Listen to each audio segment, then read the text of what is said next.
Greetings, y'all. Here is my second part of my interview with Michelle. Enjoy.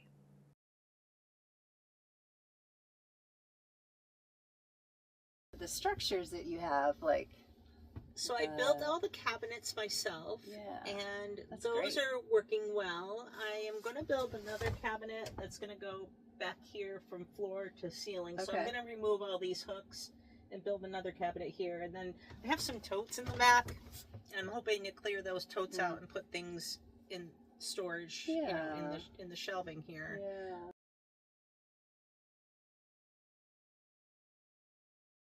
What's difficult is I have all my clothes in storage cubes, you know, little pack bags.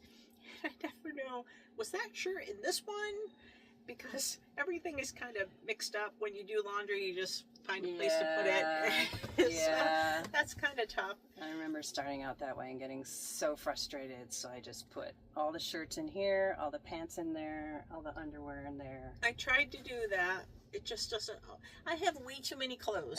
When I left, I didn't have a job and I wanted to work remotely.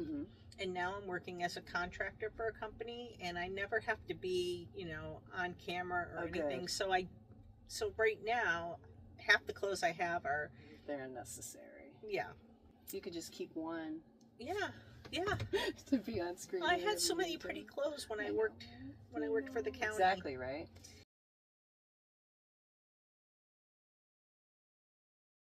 That was a pretty easy deal. I am going to plug another channel that I learned from, Explorers.life. And I watched all of their videos. I watched a bunch of other videos, but Nate, who runs that channel, he makes up solar packages for people. And he also does tutorials right on his website.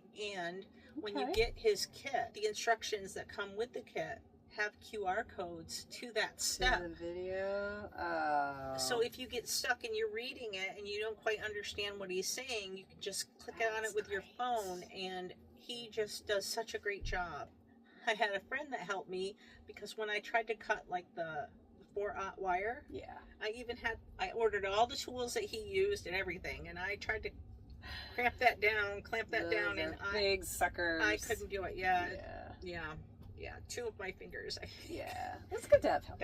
Yeah, and it was just somebody to kind of hold my hand and say, "Yeah, that's right. You did it right." I know, right? That's important too. Yeah. So, how many watts of solar panel do you have? I have 600 watts on my roof. Okay.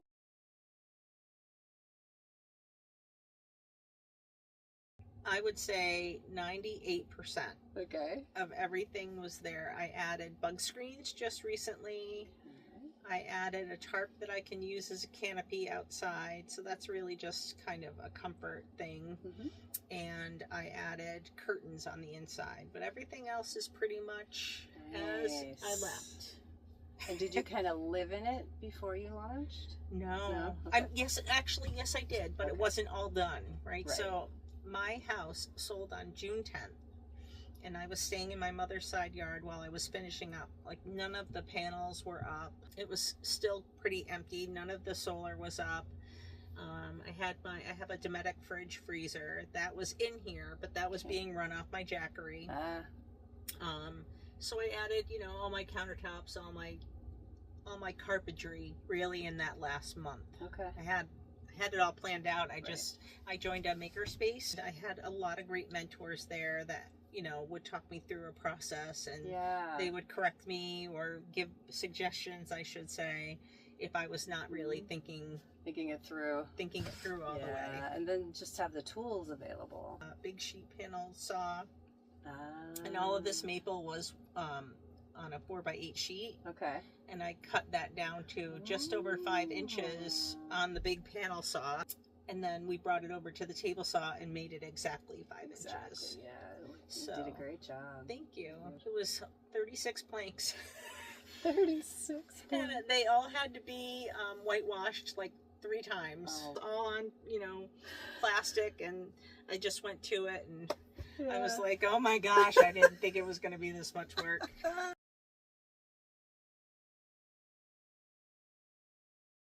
I sold the things that I knew people, and I didn't sell them for a big price, but I had things like a kayak and life vests and all, like everything you would need to go kayaking today. I sold things as bundles. I had a whole bunch of mason jars, and I grouped those all together. I had a big box that I threw a bunch of electrical things in, and I called it a mystery electrical box. And I listed some of the things that were in the box, and I got a hit on that right away. I only listed it for like $50. I'm sure someone was very happy with that. And then things that I thought, you know, like kitchen stuff, I brought to a shelter. They would come in and either get it for free or maybe they would pay just a little bit for it. But I tried to donate as much as I could, you know, clothes and cookware and things, dishes. I gave those away, all my silverware. It was pretty overwhelming. Yeah. To get rid of your whole life. Yeah, I suppose you did most of that in that month. I did. Whee! I did because, you know, the house is closing June 10th. So I had to, by the end, I had nothing to sit on in the house. My couch was gone. I got that thrown out. Or maybe somebody came and took it. I don't remember. Yeah. I had got a dumpster too. Okay. So anything that I didn't feel was good enough to donate or sell went into the dumpster, and it was a 10-yard dumpster. So I was sitting in my camp chair, actually. I had my camp chair ready to go. Love it.